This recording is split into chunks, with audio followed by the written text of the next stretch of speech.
Tonight, the information superhighway and one of its main thoroughfares, an online network called Internet.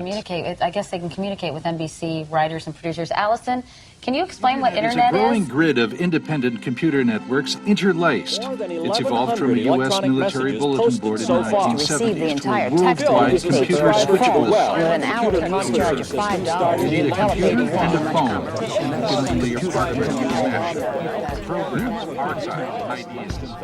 As the internet continued to grow in the mid to late 1990s, it would come to transform society on a global scale.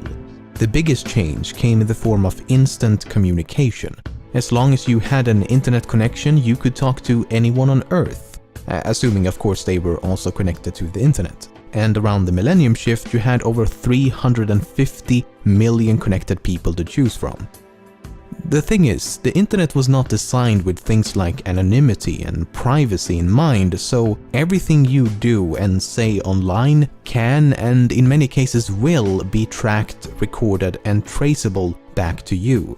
Some people are very concerned about their privacy, and in the mid-1990s, one such group of people was the United States federal government. A team of computer scientists and mathematicians working for a branch of the US Navy known as the Naval Research Laboratory, abbreviated as NRL, began development of a new technology known as onion routing. Onion routing would allow for anonymous bidirectional communication where the source and destination cannot be determined by a midpoint. This is accomplished by creating something known as an overlay network. An overlay network is simply a network that is built on top of another network, in this case the internet. So instead of using the normal unencrypted internet, also known as the surface web, your traffic goes through an overlay network. Now, there are many different types of overlay networks, but a network using onion routing technology would be classified as a darknet. A darknet can only be accessed via specific software and/or authorization. In case that was hard to follow, all you need to know is that people working for the US government created a system which will allow for anonymous communication over the internet. However, the people over at NRL soon realized a major limitation. The United States government can't simply run an anonymity system for everybody and then use it themselves only, because then every time a connection came from it, people would say, oh, it's another CIA agent looking at my website, if those are the only people using the network. So you need to have other people using the network so that they blend together. So what he's saying is that for the network to be truly anonymous, it has to be available to everyone and not just the US government. So the NRL was forced to release their onion routing technology to the public. The technology was eventually released under an open source license and became Tor. Tor stands for the Onion Router and is the software you need to download to be able to access this network of onion routers. Today, millions of people across the globe use Tor for a multitude of purposes, everything from innocent daily browsing to criminal activities. And while it is the most popular, Tor is but one amongst numerous darknets. Together, they all make up the dark web. Subsequently, the dark web forms a small part of the deep web. The deep web is everything on the web that cannot be indexed by search engines. It's nothing like the dark web, as most of us use the deep web all the time. If you visit this link, you will find an unlisted YouTube video on my channel. This can be classified as deep web content. I know it's a bit anticlimactic, but yeah, this video exists on the deep web simply because no search engine can find it. Other examples of deep web content includes online banking, Netflix, webmail, dynamic pages, databases, and everything that's password or paywall protected. As you can imagine, the deep web has a lot more content than the surface web. How much more? Well, we don't know, because by its very nature it's near impossible to determine. A paper from 2001 estimated that the deep web is 500 times the size of the surface web. But then again, that estimation is over a decade old. All we can say for certain is that deep web content accounts for the vast majority of the content on the World Wide Web. So to summarize, the surface web is content that can be indexed by search engines. The deep web is content that cannot be indexed by search engines, and the dark web is a fraction of the deep web, consisting of numerous darknets which require specific software and/or authorization to access. Okay, we know what's on the surface web and we know what's on the deep web, but what do we find on the dark web, more specifically the darknet known as Tor? As mentioned, you can use Tor for almost anything, browsing the web, checking your email, posting on forums, instant messaging, watching YouTube videos, you name it. But the dark web aspect comes in the form of hidden services. A hidden service is essentially a website that can only be accessed via Tor, and the address for a hidden service will always end in .onion. So if I attempt to access this hidden service using Google Chrome, nothing happens. It will only connect using specialized software such as the Tor browser. This is the dark web. Well, one site on the dark web. This specific site is known as the Hidden Wiki and attempts to list as many publicly known hidden services as possible. Facebook operates a hidden service, the search engine DuckDuckGo is another. But this is about as far as I will go, because there is definitely a darker side to the dark web. Anonymity attracts a vast variety of people and can be used for both licit and illicit purposes. In October of 2013, the FBI took down the online drug marketplace known as Silk Road. The website had been in operation since the beginning of 2011, with a total revenue estimated at 1.2 billion. News about the Silk Road website brought the dark web out of the dark and right into the public eye. This graph shows daily traffic over the Tor network before Silk Road was mentioned in mainstream media. This is after. Only a few months after Silk Road had been taken down, ex-administrators of the site launched Silk Road 2.0. However, in late 2014, the FBI arrested the admins and the second marketplace was taken down as well.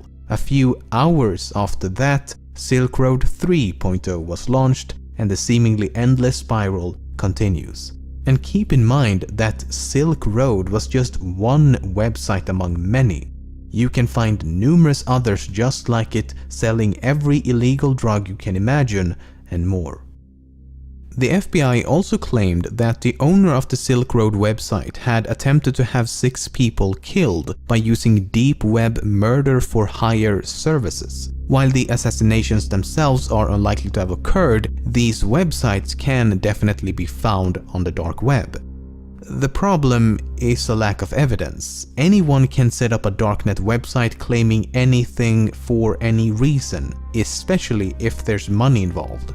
One such website was recently hacked, and several emails by the admins would suggest the website is indeed a scam set up to make money. One message reads, "We receive orders to kill people from all over the world. However, our site is fake and we don't have any hitmen. We forward the orders to police departments where the targets are located." And in yet another email, they bluntly state, "This website is to scam criminals of their money." Then again, this supposed hack could have been faked as well, so there's no way to be absolutely certain.